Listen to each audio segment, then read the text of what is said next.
Vamos a continuar entonces.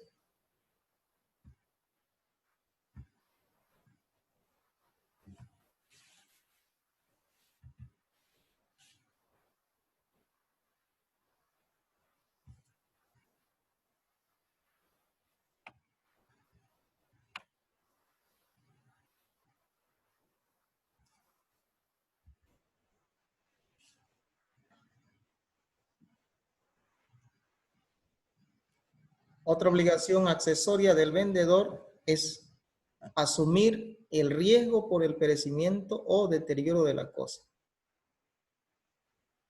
Y si ustedes consideran esta obligación, asumir el riesgo por el perecimiento o deterioro de la cosa. Esto se va a aplicar obviamente en caso de que el vendedor haya caído en mora en la entrega. Vale decir que llegado el tiempo en que debía entregarlo, por alguna circunstancia, que obviamente van a ser atribuidas a su responsabilidad, él no tiene lista la cosa. En ese caso, él va a asumir el riesgo por el perecimiento o deterioro de la cosa. Porque fíjense que ahora el hecho de que el comprador no la tenga en su poder, como debería ser, ya es una responsabilidad que le va a corresponder por el hecho de estar en mora precisamente al vendedor. Si él no estuviera en mora, esta responsabilidad no le corresponde, porque es el comprador en todo caso que tiene la obligación de trasladar la cosa hasta donde él considere pertinente. Otra obligación que tiene el vendedor es cancelar el impuesto municipal a la transferencia, el IMT. Esto está establecido en el artículo 5 del Decreto Supremo 24054, que es el que regula precisamente el tema de impuesto municipal, la reglamentación de los impuestos municipales. Entonces ahora ustedes ya saben que el impuesto a las transferencias le corresponde por ley expresa, específica, al vendedor. Al vendedor. En la práctica sabemos que generalmente lo paga el comprador, pero aquí en la ley está estableciendo que corresponde al vendedor. ¿Cuál es la ley legal de esto, de esta disposición? La ley número 1606 y el decreto supremo 24054, que ustedes lo pueden buscar, y en este decreto específicamente el artículo 5.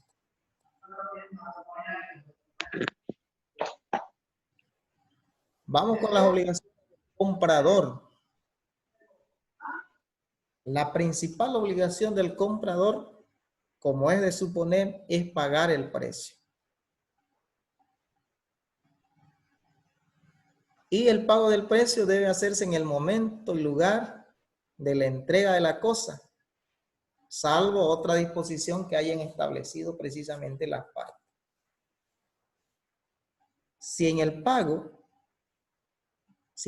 no se hace, no lo efectúa el comprador de forma total, ese restante va a generar interés precisamente en favor del vendedor, porque es un dinero que automáticamente ya le corresponde a él, y al no ser entregado, entonces, consecuentemente y por lógica, es que se va a aplicar interés, porque ahora los frutos que va a generar, que son los intereses, le corresponde obviamente al vendedor en caso de que el comprador no asuma la totalidad del pago. Otra obligación es recibir la cosa y en su caso retirarla. Esta obligación es consecuencia pues de la venta.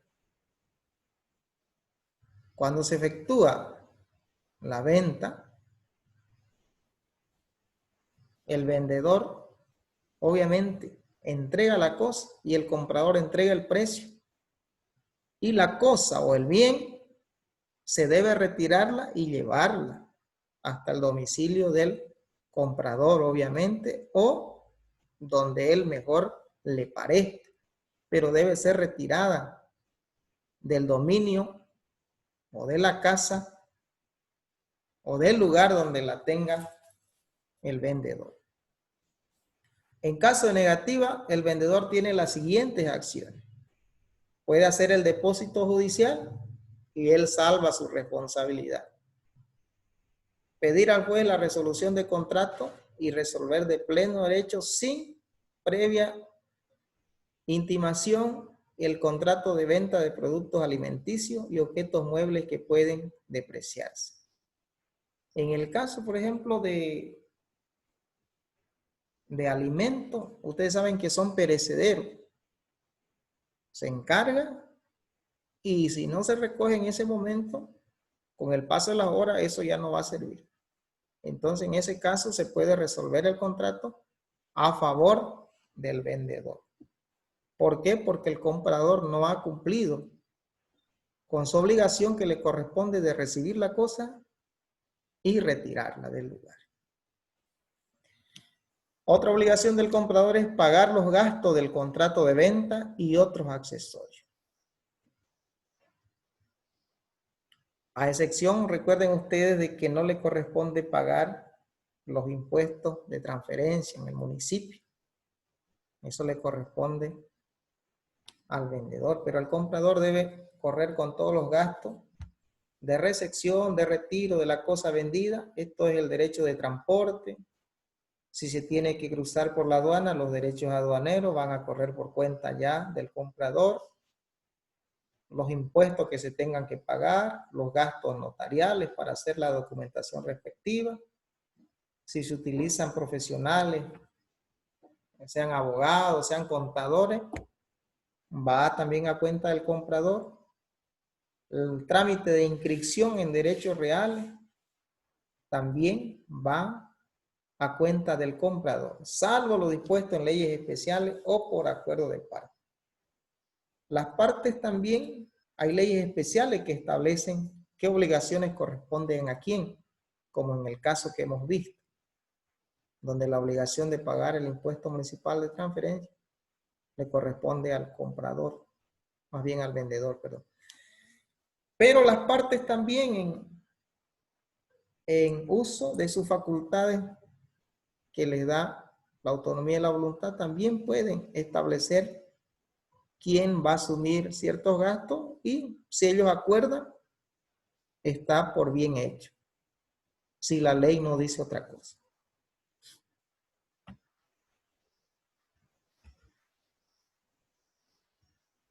Disolución e invalidez de la compraventa. ¿De qué manera se puede disolver o invalidar la compraventa? Vamos a ver de forma rápida estos de acá, estas maneras, estos modos. La primera, disolución voluntaria por mutuo consentimiento. Y hace referencia al artículo 19, donde establece que el contrato prácticamente es ley entre partes y que solo las partes pueden también modificar su contenido. En ese caso, si por mutuo consentimiento se crean los contratos, también por mutuo consentimiento también pueden disolver un determinado contrato. Entonces eso es por acuerdo de voluntad. Por efecto de la ley, si la ley está estableciendo los casos en que se deben disolver o invalidar la compraventa, entonces en función a ello las partes también pueden hacer uso. En este caso tenemos el artículo 601, el parágrafo 2, 602, el parágrafo 2, 603, el parágrafo 3 y 604 del Código Civil. Otra forma también es como sanciones previstas por ley e impuestas por el juez. Estamos hablando de las nulidades y las anulabilidades que están establecidas en nuestra legislación. Y las nulidades son cuestiones de fondo que no ameritan ninguna solución, es decir, son nulas de pleno derecho, pero las partes deben demandar. Y las nulidades que son defectos de forma, donde las partes también podrían solucionarlas por acuerdo de parte. Y este es el régimen que hemos visto respecto a las anulabilidades. Eso mismo se está aplicando a la compraventa. No es que el Código Civil tenga un apartado especial para la compraventa, sino que como la compraventa es un contrato, entonces se le aplica también las disposiciones relativas a los contratos. Como consecuencia de la rescisión por estado de peligro y por lesión. Recuerden que el estado de peligro es cuando el contrato precisamente se efectúa o se concretiza a partir de una necesidad que tiene una de las partes. Y la otra parte en este caso podría ser el comprador. Se aprovecha precisamente de esa necesidad. Es por eso que la rescisión por estado de peligro, se considera que el defecto se produce de forma coetánea al nacimiento del contrato. De igual forma está el por lesión, donde una de las partes sufre un desequilibrio de manera tal que pueda superar a más de la mitad, a más del 50%. En ese caso también se puede invalidar la compraventa aplicando las mismas disposiciones que están enmarcadas en nuestro Código Civil para la rescisión por estado de peligro y por lesión para cualquier tipo de contrato donde sea concreto el hecho de que sea bilateral, sinalagmático o de prestaciones recíprocas. Ese es el detalle que hay que tomar en cuenta. En todos los contratos que tengan esas particularidades. También se puede dar como resultado de las resoluciones por incumplimiento voluntario, por imposibilidad sobreviniente y por excesiva onerosidad. El incumplimiento voluntario, obviamente, ahí la responsabilidad es para el que incumple.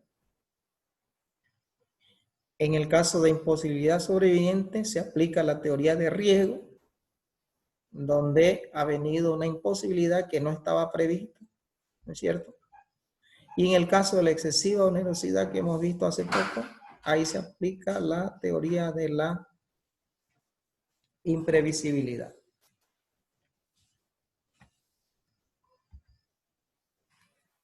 Validez y eficacia de la compraventa.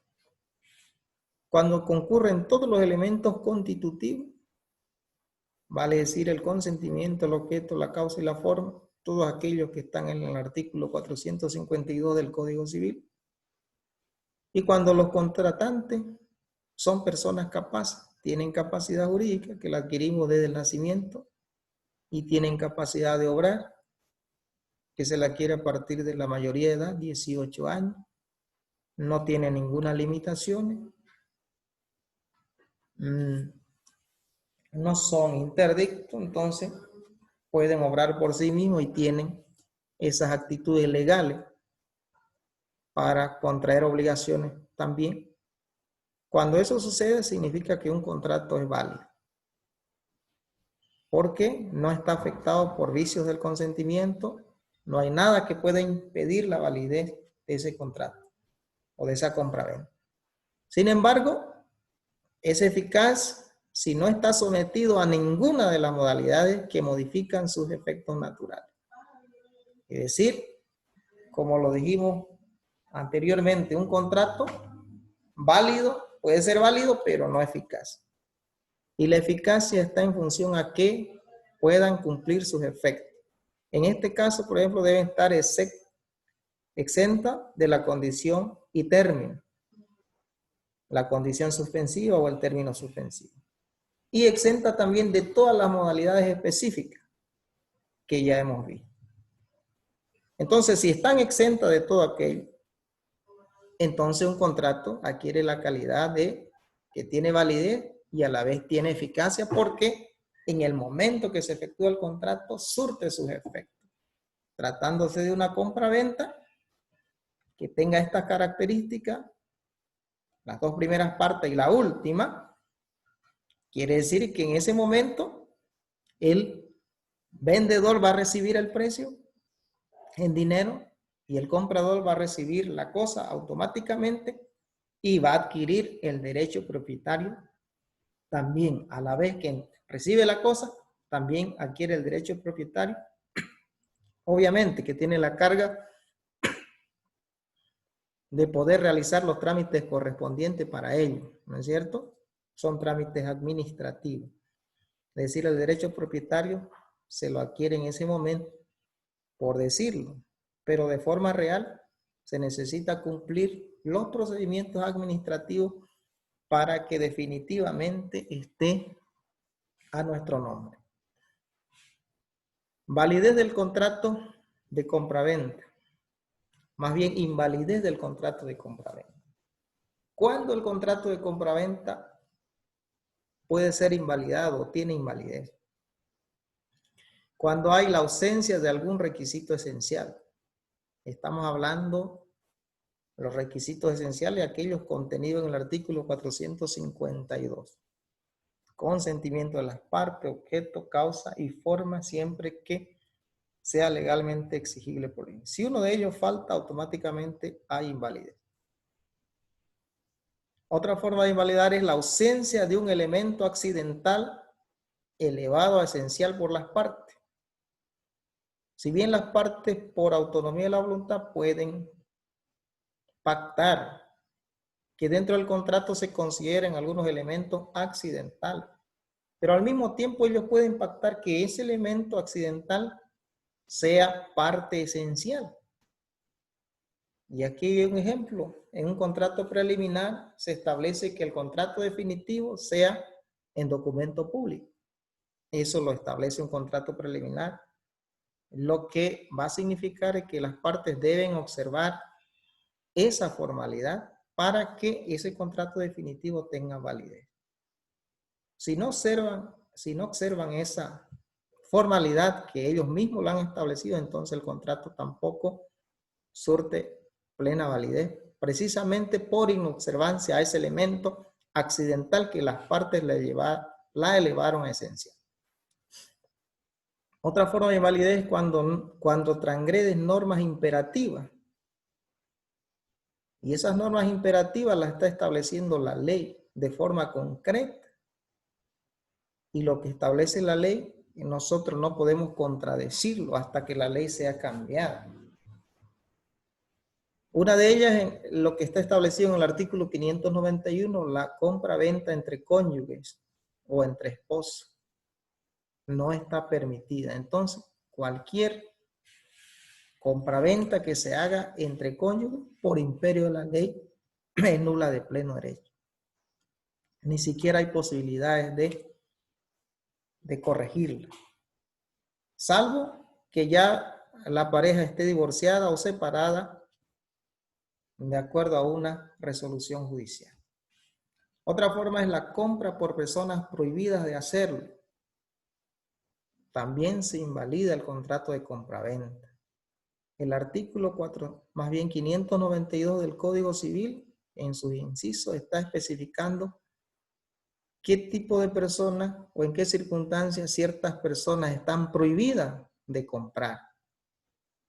Y hemos revisado estos artículos que tienen 6 numerales. Los 3 primeros causan la nulidad y los 3 últimos causan la anulabilidad. Quiere decir que en los 3 últimos hay posibilidades de corregirlo, pero en los 3 primeros, imposible. Otra forma de invalidar cuando se transfiere vehículo por documento privado.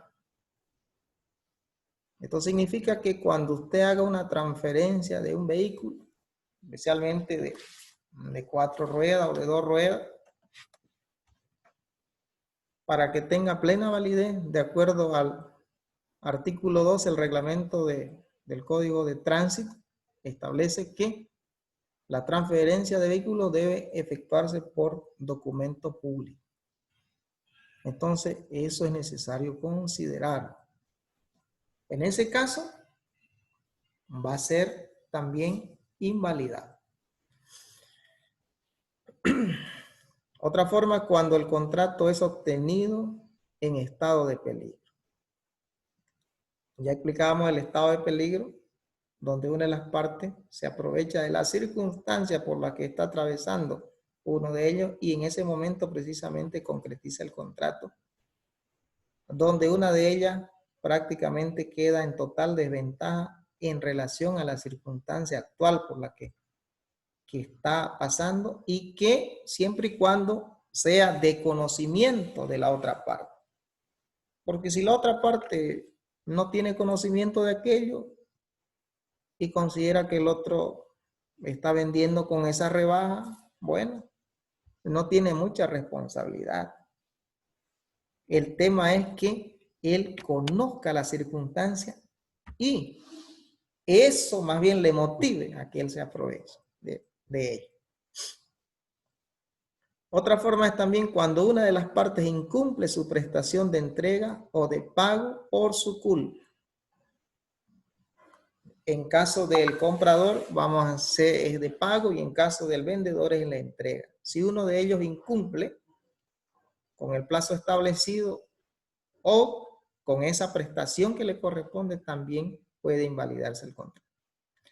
Incumplimiento de la entrega o de pago por imposibilidad sobreviniente. En este caso, la invalidez se da, pero se va a aplicar la teoría de los riesgos.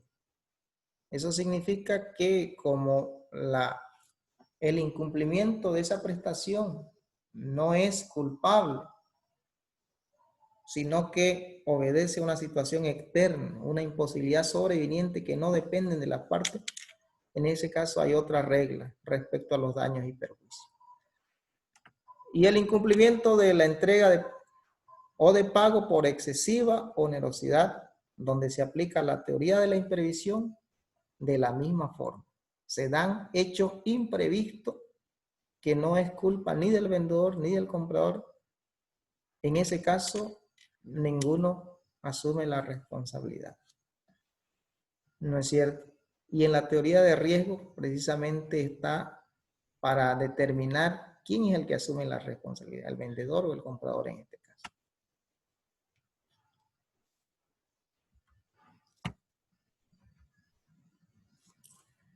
Ineficacia de la compraventa.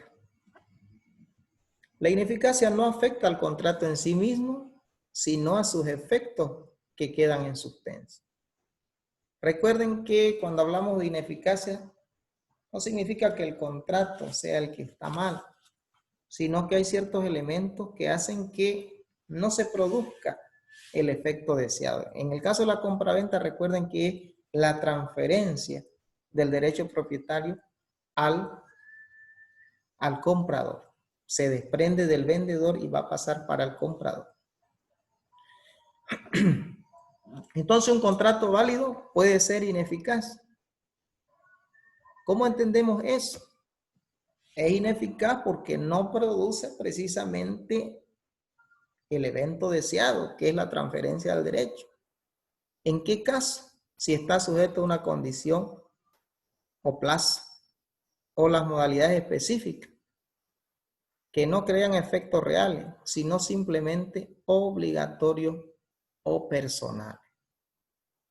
Donde ustedes pueden entender con mayor solvencia es una condición suspensiva, donde no se adquiere el derecho, sino que está en suspenso hasta el momento en que se verifique el cumplimiento de ese acontecimiento futuro e incierto. Pero en el caso de la compraventa hay otras circunstancias, la reserva de propiedad o la venta a prueba, la venta con satisfacción, con reserva de satisfacción. Entonces, todos esos elementos hacen que el comprador potencial o que está en el contrato no asuma directamente el derecho propietario, sino que está en suspenso, está limitado por ciertas características que las partes mismas han convenido.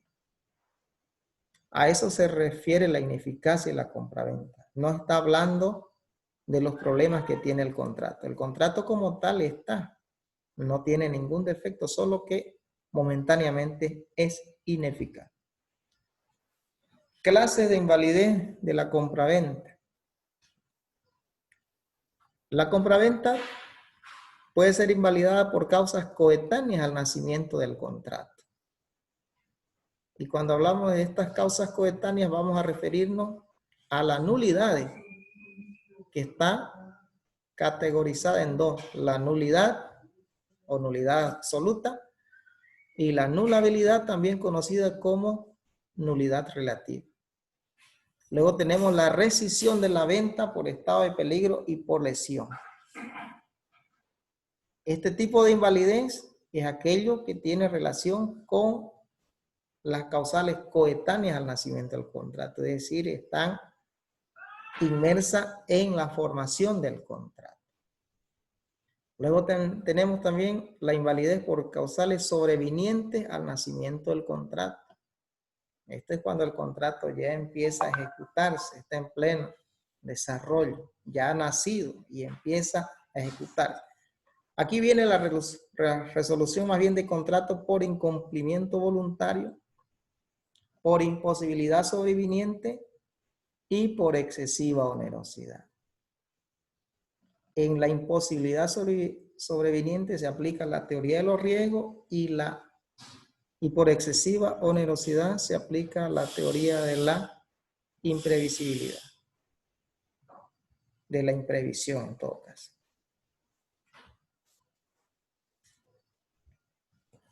Casos específicos de resolución de contrato de compraventa por incumplimiento culpable imputable al vendedor: por falta de entrega de la cosa vendida, sus accesorios y fruto. Otra, por venta de cosa ajena. Otra situación, por venta de cosa parcialmente ajena. Por venta de cosa grabada con cargas hipotecarias. Por evicción total o parcial. Cuando hablamos por evicción total, quiere decir que alguien ha reclamado su derecho sobre la misma cosa que nos han transferido. Puede ser total o puede ser parcial. Por los vicios ocultos. En el tema de la compraventa, estos casos son específicos por los que se puede resolver el contrato de compraventa. Casos en que no prospera la resolución. Veamos. En obligaciones de entrega, cuando el comprador sin tener plazo no ha pagado el precio.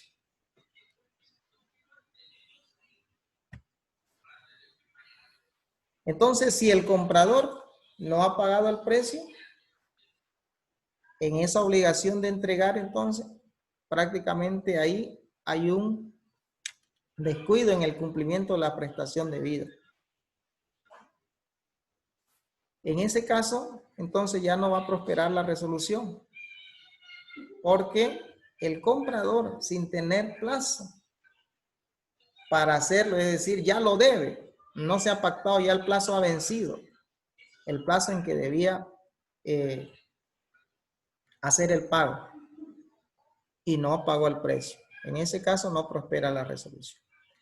En caso del comprador insolvente, si después de la venta, sin que se haya pagado el precio, el comprador resulta insolvente, al menos que dé garantía de esa insolvencia. Entonces, en ese caso no prospera la resolución.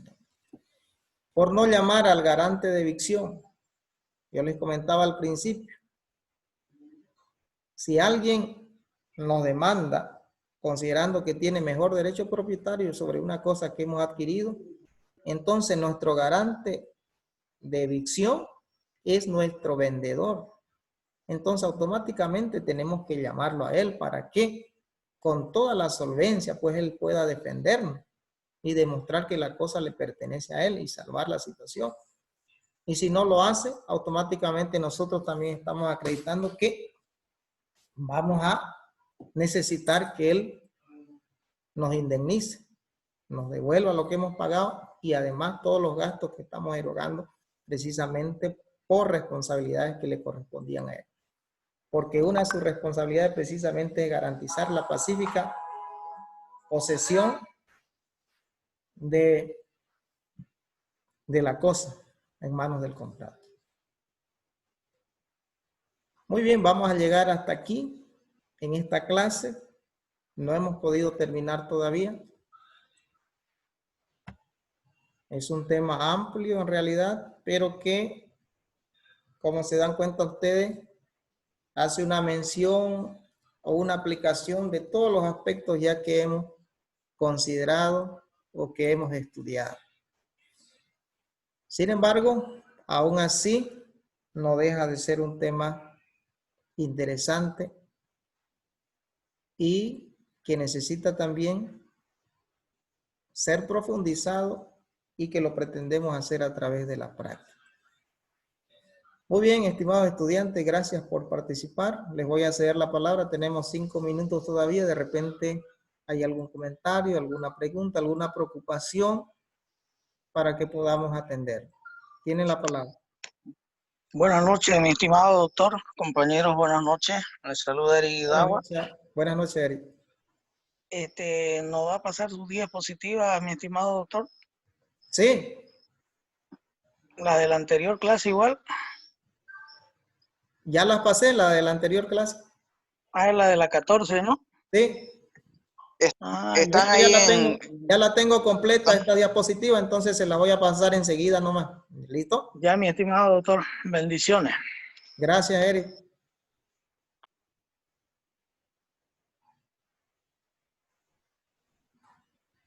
Muy bien, no habiendo más preguntas, tal vez la próxima clase que va a ser en la primera parte vamos a terminar el tema y vamos a tener posibilidades de poder platicar, conversar algunas situaciones que le estarán preocupando. Entonces, quedamos hasta la próxima. Pasen buenas noches. Buenas noches, doctor. Buenas noches, doctor. Mañana, doctor.